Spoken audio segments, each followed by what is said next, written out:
तो पढ़ा भी नहीं होगा, किस कॉलेज में हो? माधव, नई सड़क पे? बहुत दूर है, हाँ ठीक है ठीक है। अमेठी भी बहुत दूर है। सही है, पूरा ग्वालियर घूम लोगे आप लोग, लिख लिया। हम लोग हिस्ट्री में एंशियंट हिस्ट्री पढ़ रहे हैं, और एंशियंट हिस्ट्री में हमारा जो सिलेबस है वो इंडस वैली सिविलाइजेशन से शुरू होता है। और इंडस वैली सिविलाइजेशन में हमने 2 दिन पढ़ लिया, 3 दिन पढ़ लिया? 3 दिन पढ़ लिया। तो हम उसको थोड़ा रिवाइज करेंगे ताकि मैं उनको आपको इनके लेवल पर ले आऊं। हटा दूं? सेव करना है इसको? सेव हो चुका है? सेव है तो एग्जिट मार दूं सीधा फिर? ना भाई, ये सब नहीं करना, इंपोर्ट करना था। मुझे तो एग्जिट करना था यार। नॉट सेव्ड कह रहा है, आप लोग रिस्क में हो। सेव्ड है ना? सेव्ड है ना? सर ने बोला आपको भेजेंगे, सेव नहीं किया? ओ, ये फाइल पहले से लिखी हुई थी?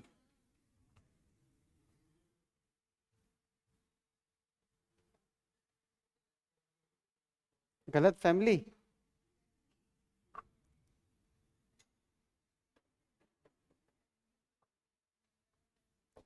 हिस्ट्री में I will be teaching you ancient history, and in ancient history our first topic is Indus Valley Civilization। चलो भाई, बताओ, इसका टाइम बताओ।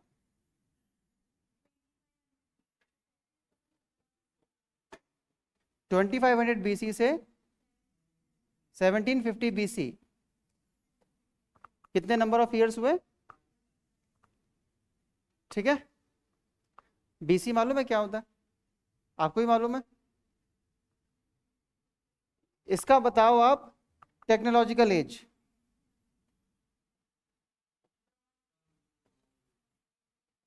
ये सिविलाइजेशन है वो ब्रॉन्ज एज की है। ब्रॉन्ज एज का मतलब ये है कि इससे सुपीरियर मेटल नहीं होगा, इंफीरियर तो होगा। आपके कितने नंबर आए? 90%। 88 नहीं आए? 88 उसी में है, 88 से तो ऊपर ही है ना आप लोग, अगर ऐसे आपका स्कोर आ रहा है तो ध्यान रखिएगा। यहां से क्वेश्चन बनता है। क्वेश्चन क्या बनता है कि which of the following metal was not use by the people of IVC, और उसमें ऑप्शन में क्या होगा? ब्रॉन्ज, ऑप्शन में, आंसर में नहीं। ऑप्शन में क्या होगा? Bronze, copper, silver and iron. Answer क्या जाएगा? क्यों जाएगा आयरन?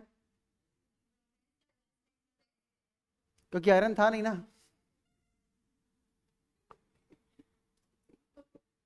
आयरन था ही नहीं इसमें। आप वैसे सोच रहे हो, ठीक है। तो ध्यान रखना, लॉजिक क्या है? लॉजिक सिंपल सा है कि आयरन वहां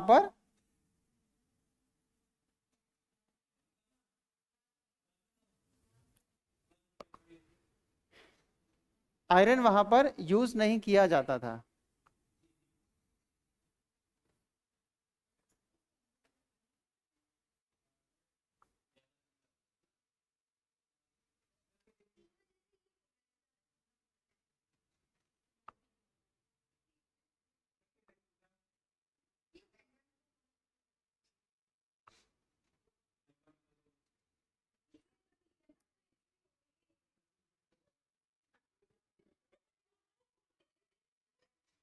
लाउडली एंड बोल्डली बोलना चाहिए ताकि मैसेज में कंफ्यूजन ना हो।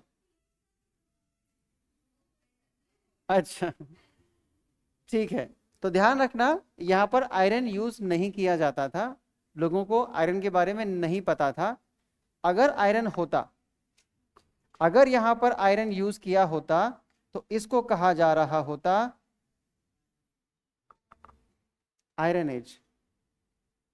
आपके दिमाग में क्लैरिटी होनी चाहिए कि आयरन इज सुपीरियर टेक्नोलॉजी और मेटल, ठीक है।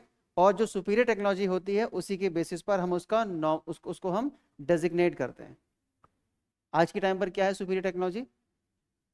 The age of artificial intelligence, cyber age, space age, है ना। अब नहीं बात करते कि हम लोहा इस्तेमाल करें, स्टील इस्तेमाल कर रहे हैं या फिर कुछ और मेटल यूज कर रहे हैं। अब हम बात करते हैं कि इस टेक्नोलॉजी का इस्तेमाल करके हम लोग कहाँ जा रहे हैं। हम स्पेस में जा रहे हैं, साइबर स्पेस में जा रहे हैं, हम एआई में जा रहे हैं, ऑटोमेशन में जा रहे हैं, मशीन लर्निंग में जा रहे हैं हम लोग। तो उसके अकॉर्डिंग हम आज की सिविलाइजेशन को कैरेक्टराइज करते हैं। तो ध्यान रखिएगा कि टेक्नोलॉजिकल एज रहेगी इसकी ब्रॉन्ज, और इसके अलावा आपको बताना है कि कौन कौन सा मेटल यहाँ यूज किया जाता था। अगर ब्रॉन्ज है तो ब्रॉन्ज किसका अलॉय है? कॉपर है और टिन है। तो कॉपर टिन के बारे में ये लोग जानते थे। इसके अलावा दो नोबल मेटल्स हैं which are readily available in the nature. तो आप ऐसे घूमते फिरते चले जाओ तो आपको लोहे का क्या चट्टान मिल जाएगी इतनी बड़ी, करोड़पति हो जाओगे आप, ऐसे कर सकते हो आप। तो चांदी और सोना आपको नेचर में फ्रीली अवेलेबल मिल जाता है। तो ये लोग चांदी और सोने के बारे में जानते थे। तो 4 मेटल हो गए, 4-5 मेटल हो गए, bronze, copper, silver, tin and gold. ऐसे दिमाग में रखना। फिर हमने इसके कैरेक्टराइजेशन की बात की थी, हमने इसके कैरेक्टरिस्टिक्स की बात की थी।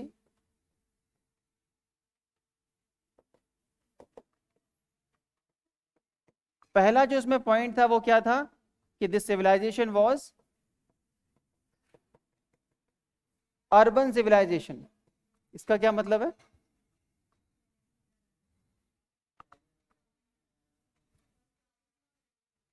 ठीक है, यानी कि यहां पर टाउन्स वर एग्जिस्टिंग। आज भी क्या अर्बन सिविलाइजेशन है हमारी? और मेजॉरिटी ऑफ पीपल कहां रहते हैं लेकिन फिर भी? ध्यान रखना, according to the census of 2011 68%, almost 68% people are living in the villages. ठीक है, अभी जो नया सेंसस होगा उसमें हो सकता है कि 32 अर्बन पॉपुलेशन बढ़कर 35 हो जाए, लेकिन फिर भी मेजोरिटी कहाँ रहते हैं? गांव में। तो जब तक इस देश में विलेजेस का डेवलपमेंट नहीं होगा, इस देश का डेवलपमेंट नहीं होगा।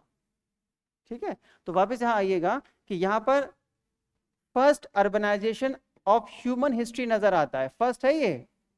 फर्स्ट का मतलब क्या है? कहां? इंडिया में। इंडिया में पहली सिटीज आपको इस सिविलाइजेशन में नजर आती। इससे पहले हिंदुस्तान में कभी सिविलाइजेशन, किसी सिविलाइजेशन में या किसी कल्चर में सिटीज नहीं थी। दूसरी बात क्या की थी हमने? Features of towns. तो फीचर्स ऑफ टाउन्स में हमने ये कहा था कि इनके जो टाउन्स हैं वो 2 पार्ट्स में डिवाइडेड थे।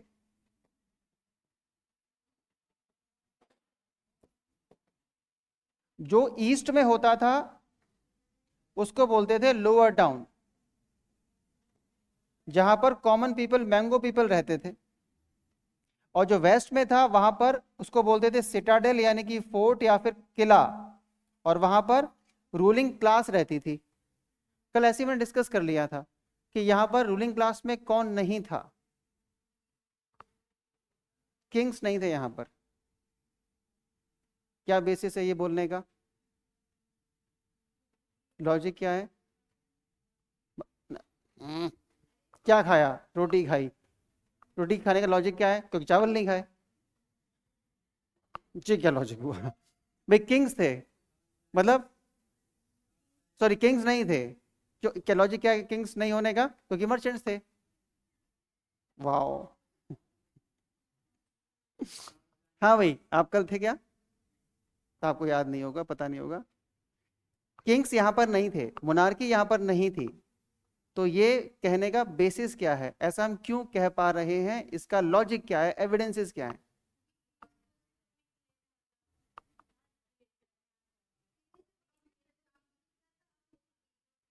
जैसे कोई कह रहा है ना तो उसे कहने देना, आपके पास मौका था एंड यू रूइंड इट। नहीं, आपका मौका चला गया, दोबारा मौका नहीं मिलता है। हाँ हाँ, ठीक है। अगर यहां पर किंग्स होते तो यहां पर क्या होने चाहिए?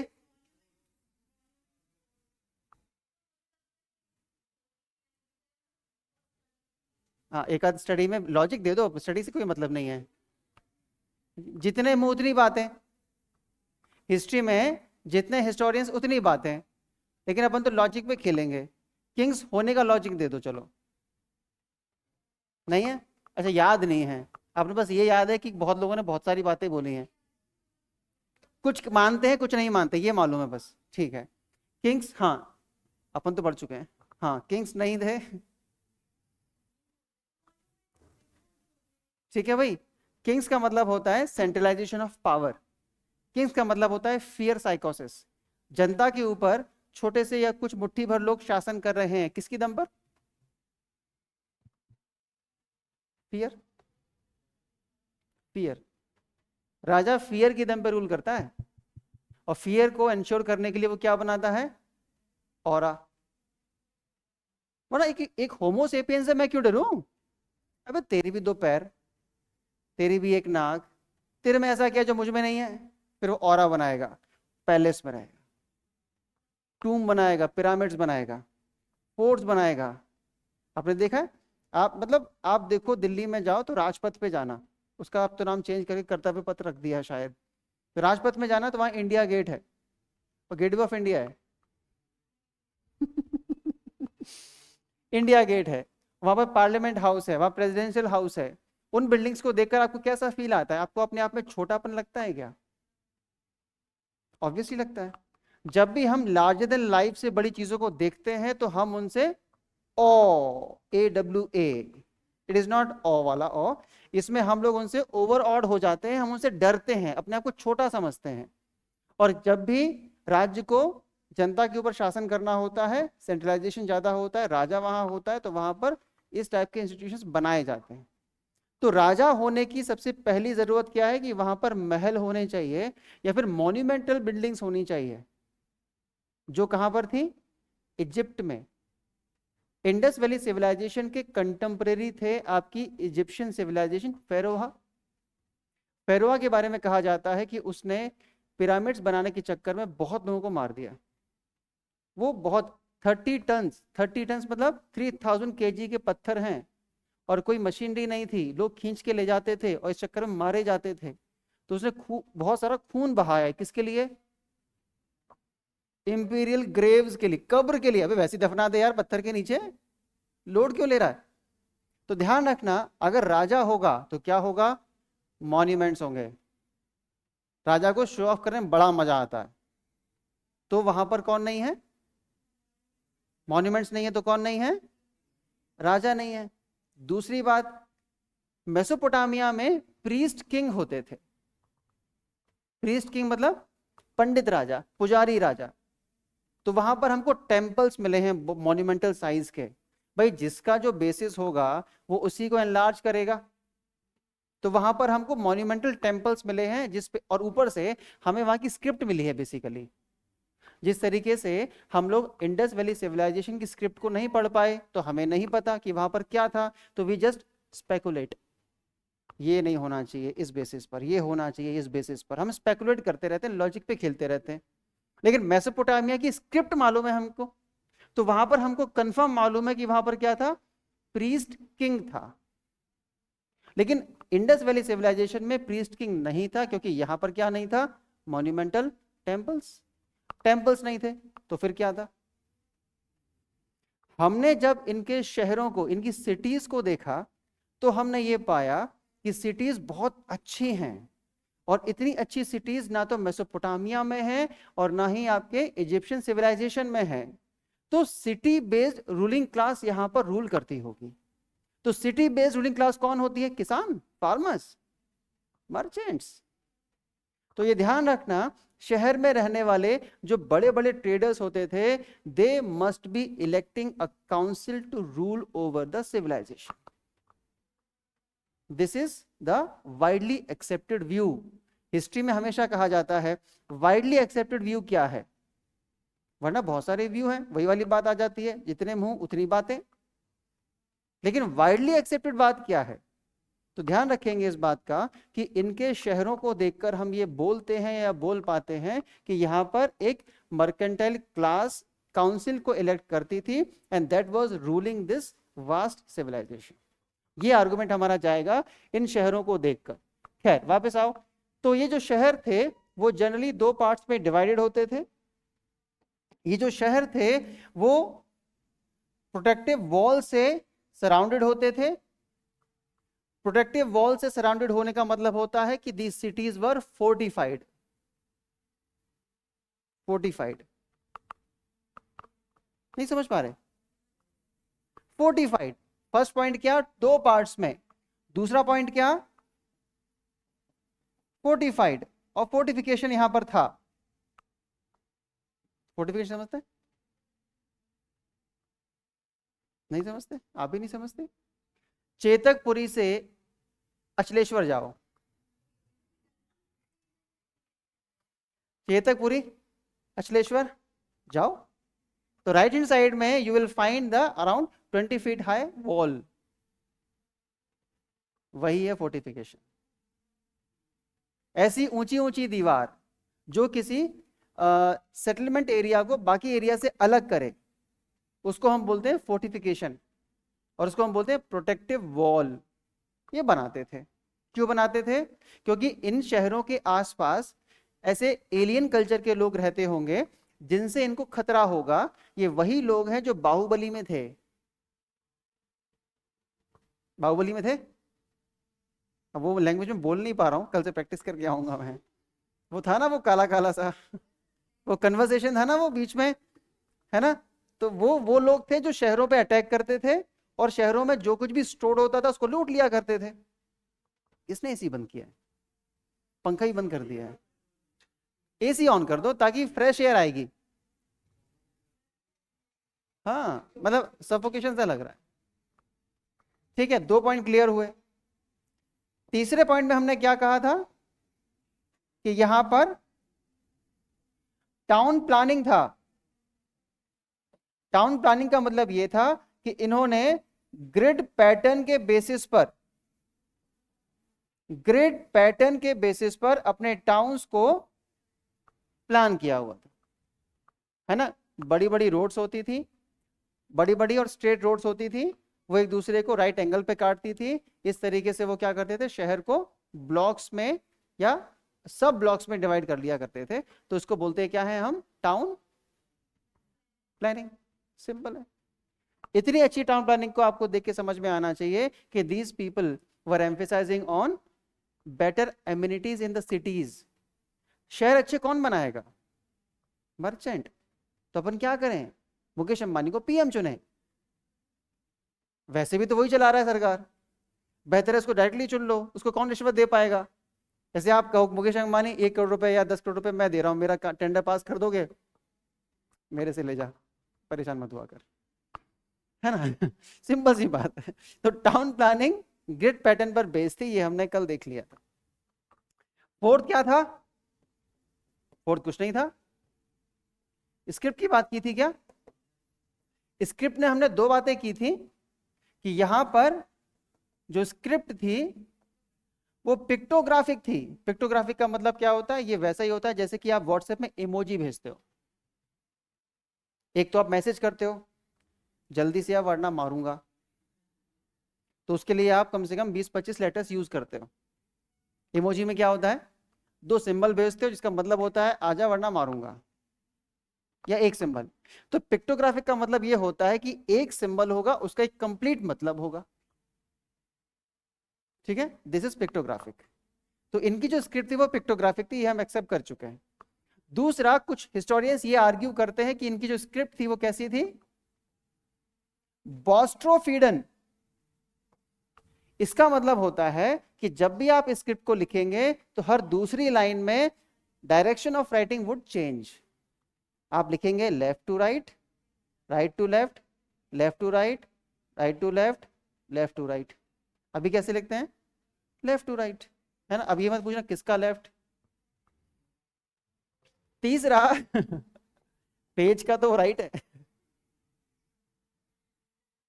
ये फंस गया। अनडेसिफाइड है ये। अनडेसिफाइड मतलब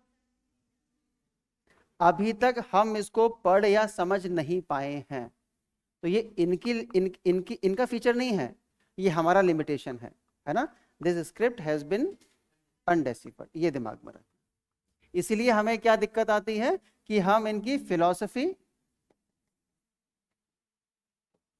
या इनकी आइडियोलॉजी को नहीं जानते। सिंपल, ठीक है। फिर फिफ्थ पॉइंट में क्या लिखा था हमने, बिल्डिंग्स की बात की थी। बिल्डिंग्स में हमने दो तीन बातें पकड़ी थी। एक, हमने ब्रिक्स की बात करनी है। ब्रिक्स का मतलब इनका जो शेप है वो शेप 4:1 रेशो में आता है।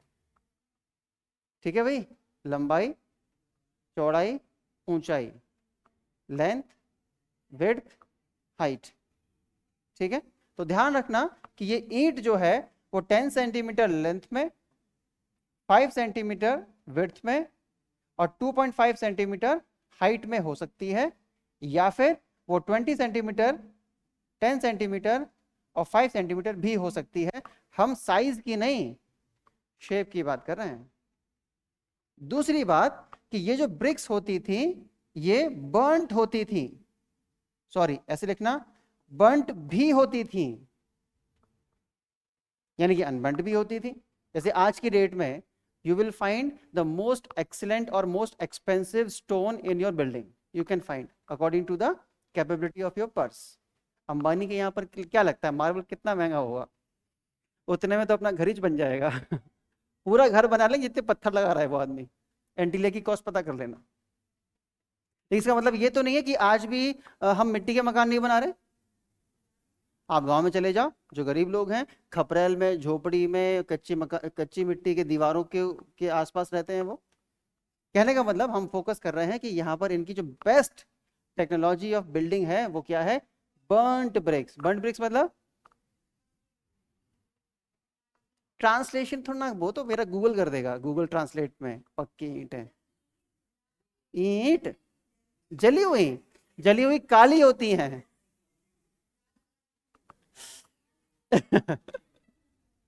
अगर आप ज्यादा जला लोगे ना तो राख बन जाएगी, फिर वो यूज नहीं हो पाएगी। तो वो लाल होती है ना जो, इसलिए होती है क्योंकि उसको हमने भट्टी में पकाया है, जलाया नहीं है। रोटी पकानी है, जलानी नहीं है। ठीक है भाई, तो बर्न्ड ब्रिक्स में दो बातें दिमाग में रखना। ठीक है, अच्छा ठीक है, ब्रिक्स में इतना ही है। अच्छा, इसमें एक और बात बता रहा था मैं कि जो मेसोपोटामिया है ना, जो इनकी नेबर सिविलाइजेशन है, नेबर सिविलाइजेशन है, वो है 3:1 के रेशो में, और वो अनबर्न्ट ब्रिक्स का इस्तेमाल करते थे। तो कुछ हिस्टोरियंस कहते हैं, आर्ग्यू करते थे पहले, अब तो नहीं करते, वो ये आर्ग्यू करते थे कि Mesopotamia was responsible for emergence of और ओरिजिन ऑफ आईवीसी। अंग्रेज जब इस देश में आए तो उनको यकीन नहीं हो रहा था कि ये इंडियंस आईवीसी बना सकते हैं। हम नहीं मान रहे, क्योंकि इस देश में जो भी अच्छा हुआ है वो ये साबित करने में लग गए कि सब बाहर वालों ने किया है। तो उनकी जो इंपीरियलिस्ट अप्रोच थी उस बेसिस पर उन्होंने एक कन्विंस करने की कोशिश की कि ये सिविलाइजेशन भी बाहर वालों की ही देन है। तब उन्होंने कहा था कि IVC was created by Mesopotamia. फिर हमको पता चला कि मेसोपोटामिया में तो अनबर्न्ट ब्रिक्स हैं, टाउन प्लानिंग नहीं है, ईंटों में डिफरेंस है, प्रीस्ट क्लास नहीं है, टेम्पल्स नहीं है। उन्होंने कहा ना ना ना ना ना, झूठ मत बोलो। ठीक है, तो वो एक बेसिस हो जाएगा कि मेसोपोटामिया और आईवीसी में क्या डिफरेंस है, वो बाद में देख लेंगे। इस पॉइंट को दिमाग में रखना। उसके अलावा बिल्डिंग्स में दो बातें दिमाग में रखना कि यहां पर आपको बिल्डिंग्स में triple storey buildings, double P है क्या, ट्रिपल स्टोरी बिल्डिंग्स आपको यहां पर नजर आ जाएंगी, और आपको फर्स्ट फ्लोर पर बाथरूम मिल जाएगा। अब ये मत कहना सर आपको नहाना है क्या। फर्स्ट फ्लोर पर बाथरूम अपने आप में अचीवमेंट है। क्यों? क्योंकि they're able to waterproof it.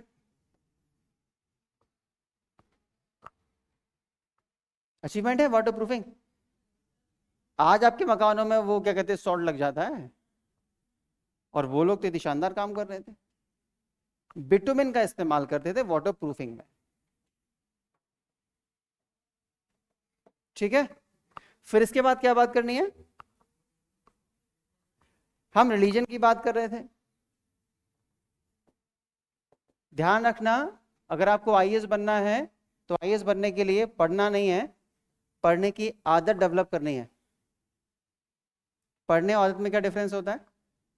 पढ़ने का मतलब होता है पढ़ लेंगे, रुक जा थोड़ा सा इंस्टाग्राम चला ले आधे घंटे, फिर 2 घंटे बाद स्क्रीन से नजर हटेगी। आदत का मतलब होता है टन टन 8 बज गए, अब पढ़ने बैठ जाओगे चुपचाप, बिना ये सोचे कि आपने खाना भी खाया कि नहीं खाया, फिर 12 बजे उठोगे। तो जो आदत बना लेते हैं वो ज्यादा कंसिस्टेंट होते हैं, जो कंसिस्टेंट होते हैं वही सिलेक्ट होते हैं, जोश जोश में, मूड के हिसाब से। हाँ, तो ध्यान रखना, रिलीजन में हमने देखा था 3 बातें कि भाई इनके धर्म का नेचर कैसा था। अच्छा, वो वीडियो बना रहे हो क्या? मैंने बोला था क्या वीडियो बनाने के लिए? बना रहे हो वीडियो? मैं आपको जो भी समझाऊंगा, आपको जो भी समझ में आया है उसके ऊपर 5 मिनट का वीडियो बनाओगे, वो टॉपिक समझाते हुए। अगर आपने ऐसा कर लिया तो टॉपिक आपको आ गया और आपको समझाना आ गया। आप लोग मालूम है कहाँ मरने वाले हो? एक्सप्लेन करने में। सर आता तो है, बोल नहीं पाए थे। तो ठीक है, फिर बोलना सीख के आओ। तो रफली दिमाग में रखना, इंटरव्यू की तैयारी कभी नहीं होगी, आपको वो साथ में करनी पड़ेगी। और आपने कोई टॉपिक समझा लिया है तो वो आपको वीडियो बनाकर क्लैरिटी के साथ अपने दिमाग में रखना है। टॉपिक समझ में आया इसका मतलब ये कि आप समझाने के काबिल हो। अगर आपको समझ में आया तो आप पढ़ाने के काबिल हो। अगर ऐसा नहीं कर पा रहे तो आपको अभी और मेहनत करनी पड़ेगी। तो ये दिमाग में रखना। नेचर में हमने 3 चीजें देखी थी क्या? नेचर ऑफ रिलीजन में these people were nature worshipper. इसका क्या मतलब है? देवर वर्शिपिंग एलिमेंट्स ऑफ नेचर। अपन भी करते हैं क्या आज? सभी हिंदू हैं, कोई मुसलमान है?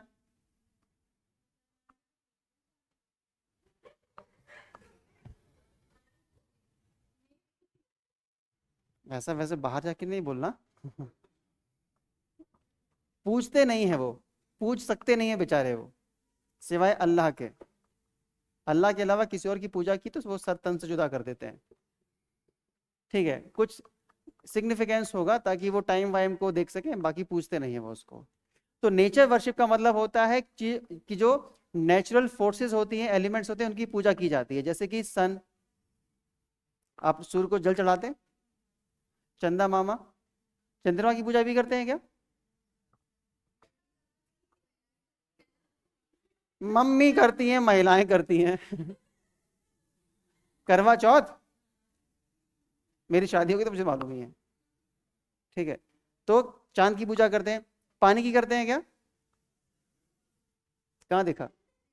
साबित करो। वो तो नदी की पूजा है।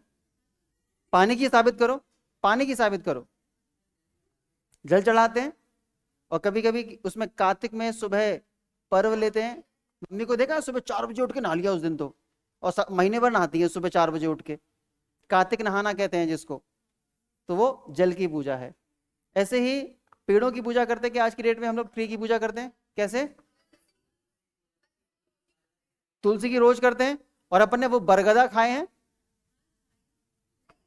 बरगदा, मीठे और नमकीन, लाल लाल, उसको और सेको, थोड़े काले हो जाएंगे।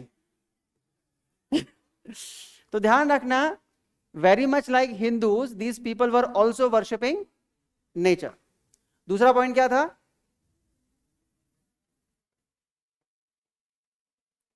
मैट्रियार्कल। ये धर्म कैसा था? मैट्रियार्कल। साबित कैसे करेंगे? ठीक है भाई, आज कैसा है अपना धर्म, रिलीजन कैसा है? साबित करो। आप नहीं, आप। जो आज अपना हिंदू धर्म है, सनातन धर्म है, वो पैट्रियार्कल है। स्टैब्लिश कर सकते हो, साबित कर सकते हो कैसे है? या एविडेंस दे दो, क्यों छोड़ दो, साबित करो कि है। है ही सर, वो तो उसमें साबित क्या करना है। सही बात है, इंटरव्यू में ये मत बोलना, भले चुप रह जाना, ठीक है। बोल पाएंगे आप, बता पाएंगे आप, सुप्रीम डीटी कौन है, सबसे टॉप पर भगवान कौन है? ब्रह्मा विष्णु महेश तीनों ही हैं वो। ब्रह्मा क्रिएटर है, विष्णु नरिशर है, और शिव डिस्ट्रॉयर है। शिव कहते हैं हट जाओ, तुम पे चल नहीं पा रहा, हम खत्म कर देते हैं फिर बनाएंगे। तो ध्यान रखना, आज की डेट में हमारा धर्म कैसा है? पैट्रियार्कल। लेकिन आईवीसी में धर्म कैसा था हमारा? मैट्रियार्कल था। और ये कहने का बेसिस क्या है? ये कहने का बेसिस ये है कि हमको लार्जेस्ट नंबर ऑफ इमेजेस जिसकी मिली है वो है मदर गॉडेस। अब आपके रूम में रोनाल्डो या मेसी, जिसकी भी ज्यादा आपको इमेज फोटो नजर आएंगे, हम वही तो कहेंगे कि आप इसके फैन हो, जबरे फैन हो। सिंपल है, ठीक है ना? क्योंकि हम इनकी क्या नहीं पढ़ पाए हैं? स्क्रिप्ट। जब स्क्रिप्ट नहीं पढ़ पाए हैं तो जो आर्कियोलॉजिकल एविडेंस होंगे उसके बेसिस पर हम अपना इंटरप्रिटेशन या स्पेकुलेशन को बेस करेंगे। तीसरा एलिमेंट क्या था इसमें? द रिलीजन वॉज पॉलीथीज्म या पॉलीथीस्टिक। पॉली मतलब बहुत सारे, थीज मतलब देवता। तो इनका जो रिलीजियस पैंथियन है, पैंथियन मतलब ग्रुप ऑफ गॉड्स, तो इनका जो रिलीजियस पैंथियन है उसमें मल्टीपल गॉड्स थे। कोई दिक्कत नहीं है ना? मदर गॉडेस थी, पशुपति शिवा थे, ट्री देवता थे, एनिमल देवता थे, वाटर देवता थे, बहुत सारे की पूजा करते थे। इस्लाम कैसा है? मोनो, अल्लाह के अलावा कोई और है। और इसमें क्रिश्चियनिटी में गॉड एक ही है, बाकी उनके बच्चे बच्चे जो भी हैं वो छोड़ दो, गॉड तो एक ही है। आपके सिखिज्म में कॉम्प्लेक्स है, वहां पर गुरु तो है ही और भगवान भी हैं। फिर इसमें हम मेजर डीटीज की बात कर रहे थे। मेजर डीटीज में जो सुप्रीम डीटी है वो है मदर गॉडेस, ठीक है, मदर गॉडेस। इनकी इमेजेस हमको सबसे ज्यादा मिली हैं, तो हमने बोला है कि यही सबसे टॉप पर थी। और अगर टॉप पे जो भगवान है अगर वो एक लेडी है, इसका मतलब ये कि सोसाइटी कैसी है? मैट्रियार्कल। ये आर्गुमेंट आप इंटरव्यू में, मेंस में रखिएगा कि religion is reflection of society. समाज जैसा होता है धर्म वैसा होता है, जैसा धर्म होता है वैसा समाज नहीं होता है। अगर ऐसा हो रहा होता तो पूरी दुनिया में एक ही धर्म होता, होमोसेपियंस का। चाहे इंडिया में हो, चाहे अफ्रीका में हो, चाहे अमेरिका में हो, चाहे ऑस्ट्रेलिया में हो, चाहे आर्कटिक में, चाहे पेंगुइन हो, कोई भी हो। भगवान समाज बना रहा है तो सारे समाज के अंदर भगवान सेम होना चाहिए। अगर रिलीजियस डिफरेंसेस हैं दैट मीन्स समाज धर्म को बना रहा है। ये एक इंटरप्रिटेशन है, स्पेकुलेशन है, गलत भी हो सकता है, लेकिन जब तक साबित नहीं होगा तब तक यही सही है। मदर गॉडेस इनकी सुप्रीम डीटी है। तो इसमें ध्यान रखना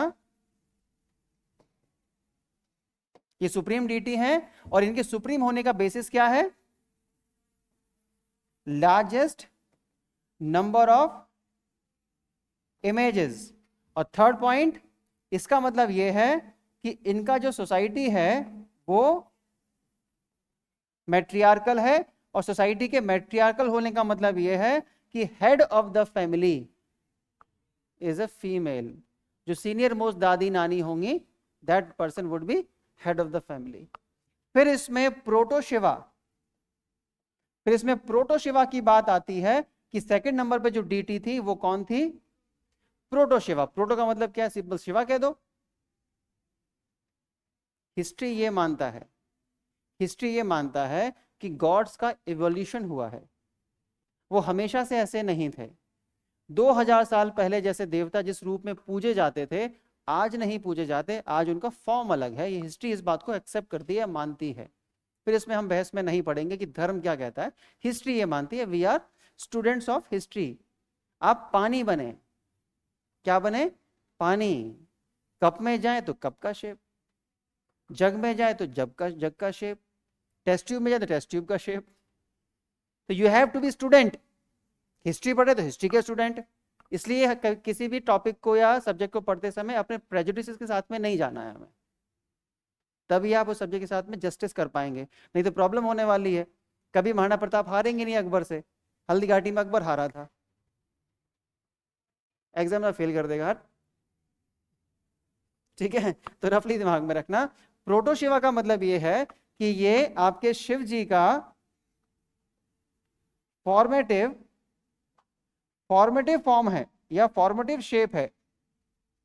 उस टाइम पर शिव जी बन रहे थे। और ये कल मैंने इमेज बनाई थी आपके लिए कि शिव को ये कैसे पूछते हैं, तो हमको शिव की इमेज नजर आती है एक, जहां पर शिव बैठे हैं इन यौगिक पॉस्चर।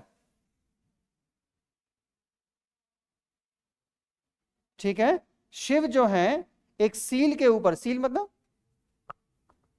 डॉक्टर की सील, सील डॉक्टर की सील, वो तो आज आप देखते हो, लेकिन पहले क्या होता था, एक स्टोन स्लैब होगा या फिर एक टेराकोटा का स्लैब होगा, और टेराकोटा के ऊपर वो कोई इमेज इंग्रेव कर देंगे, जैसे गीली मिट्टी का कोई वो हो, सरफेस हो, उस पर अपना नाम लिख देते ना। फिर उतने को आप क्या करें, आग में पका लो, तो वो क्या बन जाएगा, टेराकोटा, वो हो जाएगा परमानेंट, उसको हम बोल रहे हैं सील। तो हमको बहुत सारी सील्स मिली हैं जिनके ऊपर इमेजेस हैं। इमेज में जो इंपॉर्टेंट इमेज है वो कौन सी है, यौगिक शिव की। तो एक शिव है, एक व्यक्ति है, एक देवता है जो यौगिक पॉस्चर में बैठे हैं, और उनके सर पर 3 हॉर्न्ड क्राउन है, मतलब एक वो है, ताज है, हाँ क्राउन है, जिसके 3 तीर या हॉर्न्स निकले हुए हैं, ऐसे करके ताज है। और फिर इनके 3 सर भी हैं। दिस डीटी इज 3 हेडेड, यौगिक पोस्चर में बैठे हुए हैं, और इनके आसपास 4 सेट ऑफ एनिमल्स हैं। कौन कौन, बफेलो, भैंस। भैंस अपने यहां पूछते हैं क्या, सेक्रेड है क्या? हाँ हाँ, पता चलेगा जब यमराज के दूत आएंगे भैंस पे बैठ गए। मूवीज में तो भैंस भी आता है वो लेने के लिए, चलो बैठो भैंस पे, चलना है कहाँ, देखते हैं कहाँ चलना है, नरक में स्वर्ग में। ठीक है, तो ये लोग भैंस को पूछ रहे हैं, गैंडे राइनोसेरोस को पूछ रहे हैं, एलिफेंट हाथी को पूछ रहे हैं, टाइगर यानी कि बाघ को पूछ रहे हैं, और इसके पास में 2 डियर भी हैं। तो हिरण को भी पूछ रहे हैं, डियर को भी पूछ रहे हैं, और अपने जितने भी डीटीज हैं, हिंदू धर्म जितने भी डीटीज हैं, this god is more similar to Shiva, Pashupati, Pashupati, तो पशु है यहां पर, तो ये शिव के जैसे लग रहे हैं, लेकिन इनको हमने प्रोटो बोला है क्योंकि और जो एस्पेक्ट्स हैं शिव के वो इसमें नहीं है, प्रोटो है, शुरुआत के दिनों के हैं, ये दिमाग में रखना है ना। तो क्या करना है, बोर्ड पे जो भी लिखा जाता है ना, आपको लगता है कि नया है, आपको नहीं आता है और सर पढ़ा रहे हैं तो इंपॉर्टेंट नहीं, तो ये that should be in your copy. ठीक है भाई, तो ये कल की क्लास थी हमारी। अब तो तीसरा है वर्शिप ऑफ, अभी आपके पास पीडीएफ तो पहुंची जाएगी ना, पहुंच रही है क्या, नहीं पहुंच रही? आपके काम की है, काम की है, सर ने बोला है भेजेंगे, और सर थोड़े व्यस्त रहते हैं, और इंटरेस्ट आपका सेक्रीफाइस हो जाएगा अगर नहीं आती है, तो क्या करना है, पीछे लग जाओ, सर आपने भेजी नहीं। सब लोग जो एक दूसरे को बोल दो कि हर 5 मिनट में कॉल करना है सबको, तो आधा घंटा तब होगा जब वो आ जाएगी। सर आपने भेजी नहीं, सर आपने भेजी नहीं, सर आपने भेजी नहीं, सर आपने भेजी नहीं, सर आपने भेजी नहीं। देखो सब लोग व्यस्त हो जाते हैं, भूल जाते हैं, तो आपको क्या करना है, आपको अपने इंटरेस्ट की सोचनी है। सर हम नहीं पूछ रहे, इज्जत खराब हो जाती है हमारी, हमारी भी सेल्फ रिस्पेक्ट है, बार बार नहीं कह पाते, ये नहीं सोचना है। अच्छा, बच्चों की, स्टूडेंट्स की कोई इज्जत नहीं होती, सही बात है। हाँ, तो आपको पीयर प्रेशर में इज्जत में पड़ना ही नहीं, हम तो बेशरम है, we have everything to gain, we have nothing to lose, इसलिए आप तो पीछे पड़ जाओ, सर भेजी नहीं आपने, वापस आओ। तो यहां पर हमको ये थोड़ा कंट्रोवर्शियल हो जाता है, लिंगम एंड योनि, दीज आर रिप्रोडक्टिव ऑर्गन्स, ये हमको मिले हैं of stone and sorry clay. आज भी तो होता है शिवरात्रि पर, इसमें एक डिबेट है देखो कि शिवलिंग को जो वेस्टर्न स्कॉलर्स हैं उसको मेल रिप्रोडक्टिव ऑर्गन से कंपेयर करते हैं, और ऐसे ही जब आप कामाख्या जाएंगे तो कामाख्या में फीमेल रिप्रोडक्टिव ऑर्गन की पूजा की जाती है, ये साबित किया जा चुका है। और जो हिंदू हैं, जो कट्टर हिंदू हैं विशेष रूप से, वो कहते हैं कि शिवलिंग जो है वो एक्चुअली वो है दीपक की ज्योति है। क्या है? Light of lamp. क्योंकि अपन ने देखा जब दिया जलाते हैं और उसके आसपास हवा नहीं चलती है तो कितनी स्टेबल हो जाती है वो। तो जो ऑर्थोडॉक्स हिंदूज है या जो हिंदूज है वो इस बात को आर्ग्यू करते हैं कि वो है आपका लैंप। फिर उसमें दिक्कत क्या है कि इसमें हम बहस में नहीं पड़ेंगे, लेकिन हिस्ट्री ये मान के चल रही है कि these are reproductive organs. Actually क्या, थोड़ा इन्फिनिटी कॉम्प्लेक्स हो जाता है कि तुम तो इसकी पूजा करते हो, कितने प्रिमिटिव हो। और मेरे हिसाब से इसकी पूजा करने में शर्म नहीं आनी चाहिए। क्यों? Our very existence is based on it. दिक्कत कहां है इसमें? समझ पा रहे हैं? तो हमें इसमें ना तो किसी को ह्यूमिलिएट करना है, ना ह्यूमिलिएशन फील करना है। था तो था, और ये एक इंटरप्रिटेशन है। और हिस्ट्री में एक खास बात है, इंटरप्रिटेशन चेंज होते रहे हैं in the light of new evidences. तो ये मत कहना कि हिस्ट्री ने जो बोल दिया वो अंतिम सत्य है, कोई भरोसा नहीं है, कल को चेंज हो जाए, नई कोई एविडेंस आ जाए बीच में। तो ना तो हिस्ट्री के नाम पर लड़ना किसी से, ना किसी अपने आप को, अपने ईगो को वहां पर स्टे करना। आप तो कहना ठीक है हमें तो बस आईएएस बनना है, सिंपल, हमें नहीं बनना, जान नहीं देनी। तो रफली दिमाग में रखना कि ये लोग वर्शिप करते थे फर्टिलिटी सिंबल्स को, जिसमें we have lingam and yoni of stone and clay, and these are considered to be और most widely accepted to be reproductive organs. अच्छा है कल वो अंकल जी जो बैठे थे आज नहीं है। आज तो मेरी लंका पक्की लगनी थी, आज तो युद्ध हो जाता। अब वो संस्कृत पढ़ाते हैं तो उनको क्या शास्त्रों की नॉलेज है, तो आज तो मुझे नाप लेते। ठीक है, तो ये अब ये क्लियर है, अपन भी करते हैं ऐसा। तो कहीं ना कहीं हम साबित, हाँ हाँ, मैं भी हूँ बीच में। कुछ तो क्या इन एविडेंसेस के बेसिस पर हम ये कह सकते हैं क्या कि ये कहीं ना कहीं या इनसे कहीं ना कहीं हम निकले हैं? तो एग्जाम में इंटरव्यू में पूछा जाएगा आपसे, underline the similarities between modern Indian civilisation and the civilisation of IVC. तो ध्यान रखिएगा ये पूछा जाता है कि कैसे आईवीसी वाले लोग हम ही थे, उनसे हम ही निकले हैं। तो ये सारे एविडेंस उस मेंस के आंसर में काम आएंगे। ठीक है, तो ये fertility D point, worship of animals. क्या ये लोग एनिमल्स की पूजा करते थे? हाँ। एविडेंस क्या है? हाँ, प्रोटोशिवा की जो सील है वहां पर हमारे पास ब्रेट डी है ना, एक क्रिकेटर था ऑस्ट्रेलिया का, ब्रेट ली, है ना, आपको याद भी नहीं होगा, जमाना पुराना है वो, लेकिन ब्रेट ली नाम से एक प्लेयर था, तो मुझे तो ऐसे ही याद है, BRET D, D for deer, और ब्रेट मतलब चार जानवर।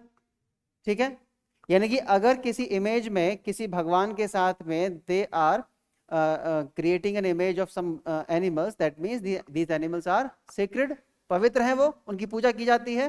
तो वर्शिप ऑफ एनिमल्स वहां पर था। और दूसरी बात, यहां पर जो मोस्ट सेक्रेड एनिमल है वहां पर आता है हम्ड बुल। जी कौन है? नंदी। अगर आप हिंदू हैं तो नंदी कहना, otherwise you can go with सांड ऑल्सो, है ना, थोड़ी रिस्पेक्ट चली जाती है। नंदी भगवान शिवरात्रि पे जाते हो तो वो सामने तो बैठे होते हैं, वो कह देंगे अच्छा क्लास में तो सांड कह रहा था, अभी तो आ गया मेरे पास। वो आपके मजे ले लेंगे।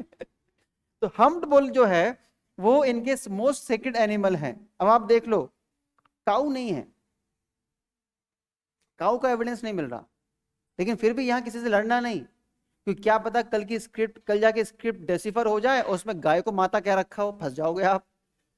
तो आप तो बस ये कहना कि अभी के एविडेंस के बेसिस पर गाय नहीं थी, नंदी थे। ठीक है, तो कोई भरोसा नहीं है कि वो लफड़ा हो जाएगा। और तीसरी बात, यहां पर ये एक मिथिकल या फिक्शनल एनिमल को भी वर्शिप करते थे। वो कौन है? अगर आपने मूवी देखी हो मोहनजोदारो, तो उसमें ऋतिक रोशन के सपने में एक घोड़ा सफेद नदी किनारे पानी पीता हुआ दिखाई देता है, जिसके माथे पर सींग निकला हुआ है, वो है यूनिकॉर्न। तो ध्यान रखिएगा कि यहां पर हमको सील्स के ऊपर यूनिकॉर्न के इमेजेस भी मिले हैं। ठीक है, तो आप इतना लिख देना कि similar to modern Indian Hindu culture, this people were also worshipping animals. And for example प्रोटोशिवा की सील के ऊपर हमको ये एनिमल्स नजर आते हैं। और उसके अलावा जो मैक्सिमम नंबर ऑफ सील्स है हमारे पास, वो किसकी हैं? हम्प्ड बुल की हैं। तो उसको हमने क्या माना? मोस्ट सेक्रेड माना। और इसके साथ में एक और बात बताना कि unicorn was also worshipped, which was और which is considered to be a mythical और फिक्शनल एनिमल, क्योंकि उसके होने के सबूत नहीं मिले। जैसे आपके वीडियो गेम्स में या टीवी पर सिंचैन आता है, तो सिंचैन कहाँ पैदा हुआ, किस स्कूल में गया, उसकी आधार आईडी क्या, हमें थोड़ा पता होगी। ठीक है, तो वो कल्पनाओं में था, है ना, ये दिमाग में रखना। इसके बाद में worship of trees.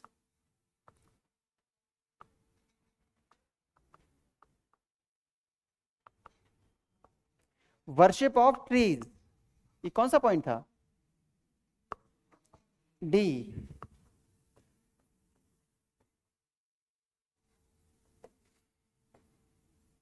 Worship of trees का मतलब ये है कि ये लोग पेड़ों की पूजा करते थे। अपन भी करते हैं क्या? करते हैं ना। तुलसी करते हैं। आपके घर में तुलसी है तो वही आपको याद आ जाती है। तुलसी किसकी वाइफ है? राम की। तो शालिग्राम की है। ठीक ठीक ठीक। तो यहां पर क्या है, हमको एक सील मिली है, शालिग्राम की नहीं, एक सील मिली है। और सील के ऊपर एक पेड़ है, एक ट्री है। उस ट्री के ऊपर एक ह्यूमन फिगर है, बैठा हुआ है, इमेज में नजर आ रहा है। और उसके पास में एक खूंटा है, खूंटा। Then what is English for खूंटा? हुक। हुक से काम चलाएंगे। तो वहां पर खूंटा है, और उस हुक से, खूंटे से एक बकरी बंधी है। और वहां पर 7 ह्यूमन इमेजेस खड़ी हैं। क्या लग रहा है, क्या चल रहा है? बारबेक्यू? बारबेक्यू नहीं है। This goat is being sacrifice to appease the tree deity. बचपन में छोटे बच्चों को कैसे दिखाते हैं फोटो वाली कॉमिक्स? फिर टाइम पास करते हैं, देखो जी शेर आ रहा है, ये है लल्लू, इसको खाएगा। अब देखो लल्लू भाग रहा है, उसमें लिखा थोड़ा होता है कुछ। बचपन में कुछ कॉमिक्स होती थी, इसमें कुछ लिखा नहीं होता था। तो उनको देखकर ऐसी तो मतलब निकालेंगे कि भाई ये सीन है, ये इस सीन में एक व्यक्ति ऊपर पेड़ पर टंगा हुआ है। अब इसको हम कैसे निकालें कि ये फांसी लगा रहा है, ये फांसी पे टंगा है। और वो फांसी नहीं नहीं, वो फांसी के लिए, सॉरी फांसी नहीं, वो जान देने के लिए पेड़ पे चढ़ाया, कह रहा है मुझे बकरी चाहिए, और 7 लोग आ गए ले बकरी ले ले। इसका ये मतलब तो निकलेगा नहीं। इसका यही मतलब निकलेगा कि ट्री डीटी को खुश करने के लिए बकरी को सेक्रीफाइस किया जाने वाला है, उसकी बलि दी जाने वाली है।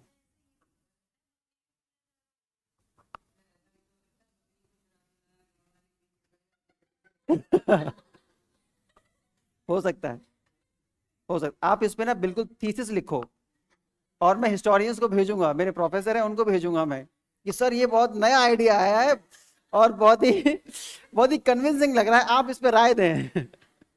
वो दूर से फेंक के कुछ मारेंगे। ठीक है भाई, यहां पर ट्री को पूछते थे, ये साबित कर रहा है।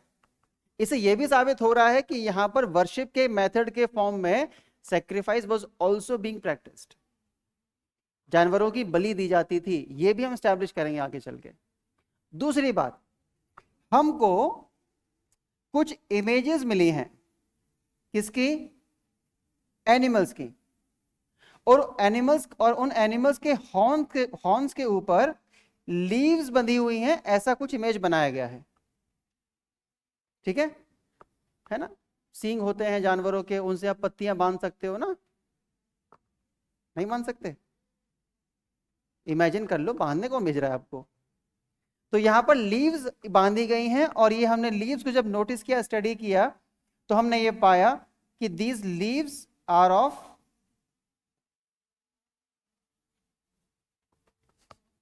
नीम एंड पीपल। इसका मतलब क्या? ये लोग नीम और पीपल की पूजा करते थे। आज भी करते हैं अपन। नीम की पूजा होती है, पीपल की तो होती है। और पीपल तो वो है आपका, बुद्ध को मिला था उसके नीचे निर्वाण, एनलाइटनमेंट, महात्मा बुद्ध को। तो पीपल तो, उसका नाम क्या है, साइंटिफिक नेम क्या है उसका, पीपल का? जैसे आपका साइंटिफिक नेम क्या है? होमोसेपियंस। ठीक है, तो ध्यान रखना, इन लीव्स की स्टडी करके हमने ये पता लगाया कि ये लोग नीम और पीपल की पूजा करते थे, ये स्टैब्लिश हो गया। और in this way also these people are more like the Hindu people. ठीक है, तो ट्री की वर्शिप हो गई। एफ, वर्शिप ऑफ वाटर, पानी की, जल की पूजा हो रही है। देखो, वाटर इनके लिए सिग्निफिकेंट है। कैसे? पहले तो हम स्टैब्लिश करेंगे कि वाटर का सिग्निफिकेंस क्या है, महत्व क्या है। सिग्निफिकेंस ये है कि जो सिटीज हैं, they are located along the banks of rivers, और बिना पानी के आप सर्वाइव ही नहीं कर सकते, इसमें कोई डाउट ही नहीं है। और दूसरा, एक सिटी है मोहनजोदारो, और यहां पर जो फोर्ट है, जो सिटाडेल है, उस पर हमको ग्रेट बाथ, यह एक बड़ा सा स्विमिंग पूल नजर आता है। उस मूवी में गाना भी है जिसमें वो मास्क लगा के डांस वांस करते हैं। तो वो डांस जो हो रहा है जिस रिजर्वायर के आसपास हो रहा है ना, वो सिंबॉलिकली यही ग्रेट बाथ है। तो हम ये मानते हैं कि सिटाडेल में जो ग्रेट बाथ है, it must be fulfilling some ceremonial purpose. किसी सेक्रेड ओकेजन पे सब लोग इकट्ठा होते थे, और यहाँ पर जो भी प्रोग्राम करते हैं वो करते होंगे। जैसे बिहार में मनाते हैं तीज, वो गन्ने वाला त्योहार, वो सब नदी में ही जाते हैं। मैंने कभी मनाया नहीं तो मुझे नहीं पता कैसे मनाते हैं, लेकिन वो पानी में ही जाते हैं, है ना? तो ऐसा कुछ हो रहा है। तो हम ये मान के चल रहे हैं कि यहाँ पर ये लोग पानी की पूजा करते थे, और in that manner also they are more like us, अपने जैसे हैं, है ना? तो ये रफली दिमाग में रखना। सिग्निफिकेंट तो वो है ही, साथ में मोहनजोदाड़ो में सिटाडेल पे ग्रेट बाथ नजर आ रहा है। ठीक है, कौन से मंदिर में? ठीक है, वर्शिप ऑफ वाटर। इसके बाद में क्या है? जी पॉइंट। जी पॉइंट में हम इनकी बरियल प्रैक्टिसेस को देखते हैं, या फिर मोड ऑफ वर्शिप को देख लेते हैं पहले। ये पूजा कैसे करते थे? दो चीजें हैं।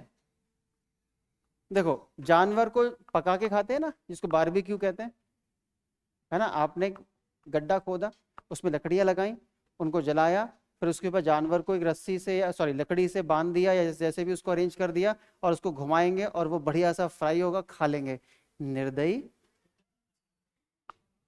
पानी आ गया मुंह में।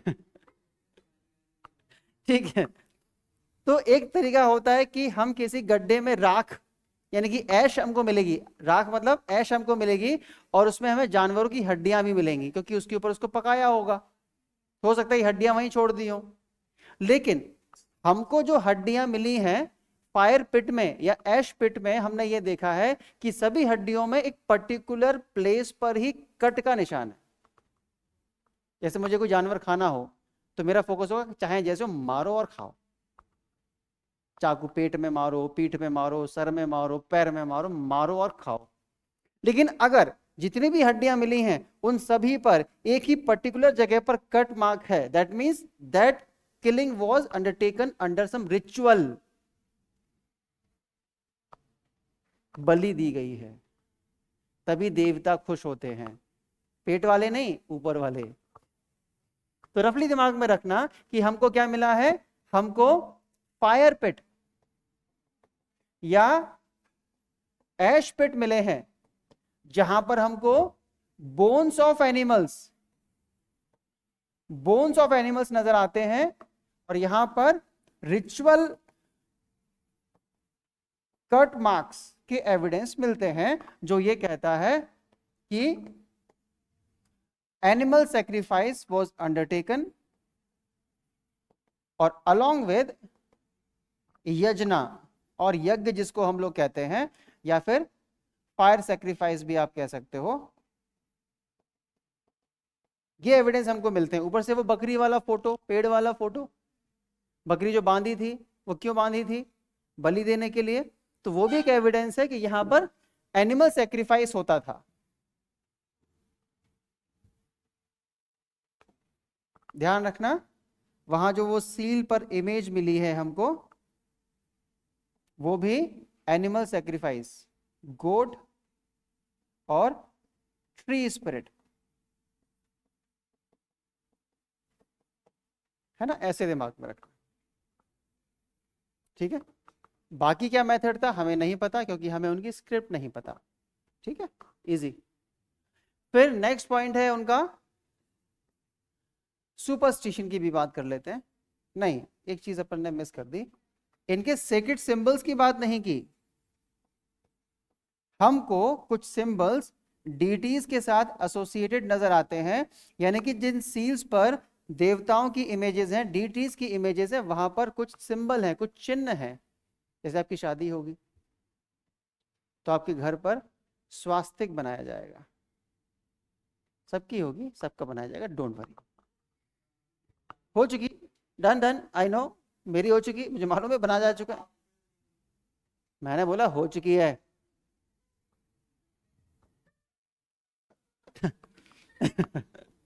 ठीक है, तो मुझे मालूम है। तो ध्यान रखना, यहां पर हमें स्वास्तिक, व्हील और हॉर्न, तीन सिंबल्स नजर आते हैं जो इनके सेक्रेट सिंबल्स की तरह माने जाते हैं। स्वास्तिक तो आज भी है, व्हील भी आज है, नहीं है, सोच के बताओ। चक्र, सुदर्शन चक्र नहीं है, कौन मना कर रहा है? नहीं नहीं, व्हील नहीं है, कौन मना कर रहा है? आप कर रही थी मना, जबकि आप पढ़ चुकी है मेरे से शायद। बुद्धिज्म में जब बुद्धा को छोड़ दो, अशोक चक्र कहां से आया? वर्शिप नहीं है? हिंदुओं और धर्मों का भी इज्जत करना सीखो। तो हम नहीं करते, बुद्धिस्ट तो करते हैं। आपका जो अशोक चक्र है कहां से आया? आपका नेशनल एम्बलम में है अशोक चक्र, मालूम है ना? तो जो अशोक चक्र आया, वो आया अशोक के सारनाथ पिलर से। अब सारनाथ पिलर से कहां से आया, सारनाथ पिलर पे कहां से आया? बुद्धिज्म में wheel signifies first sermon of Buddha. Buddha के पहले प्रवचन को व्हील से इंडिकेट किया जाता है, and Buddha gave his first sermon in Sarnath itself.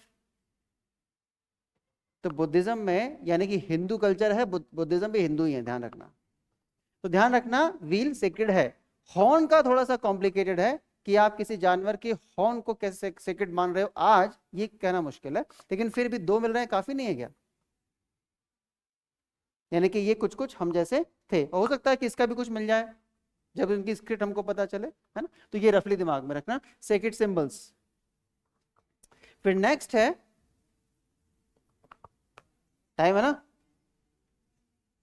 Late भी तो आया था मैं। लेट तो नहीं आए थे, 1 मिनट पहले ही आए थे। नहीं, ठीक है। दीज पीपल वर सुपरस्टिशियस, कैसे साबित करेंगे? कुछ पहना नहीं किसी ने? मैं नहीं पहना है। ये क्या है? ये वो चीज है जो मुझको दूसरे डायमेंशन में लेके जाएगा। ठीक है, ये वो डॉक्टर स्ट्रेंज का कुछ है। हाँ, इसमें पावर है। तो मैं सुपरस्टिशियस हूँ। ठीक है, अगर मैं साइंस पर, एविडेंस पर विश्वास ना करके किसी थर्ड पावर पे विश्वास करता हूं तो मैं सुपरस्टिशियस हूँ। ये लोग भी थे, साबित कैसे करेंगे? हमको यहां से ताबीज मिले हैं, हमको यहां से एम्युलेट्स मिले हैं, है ना? और लड़कियां तो पहनती हैं पैर में काला धागा।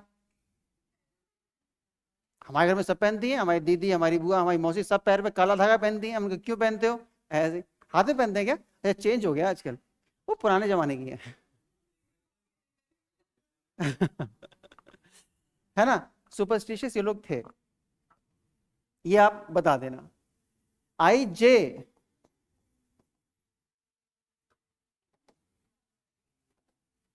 रुक जाऊं क्या?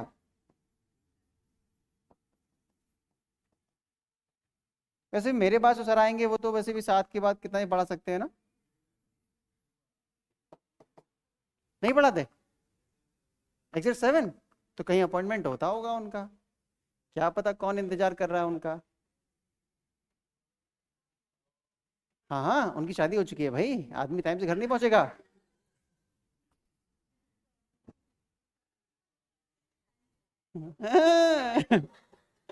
ठीक है, तो यहाँ रुक जाते हैं, यहाँ रुक जाते हैं।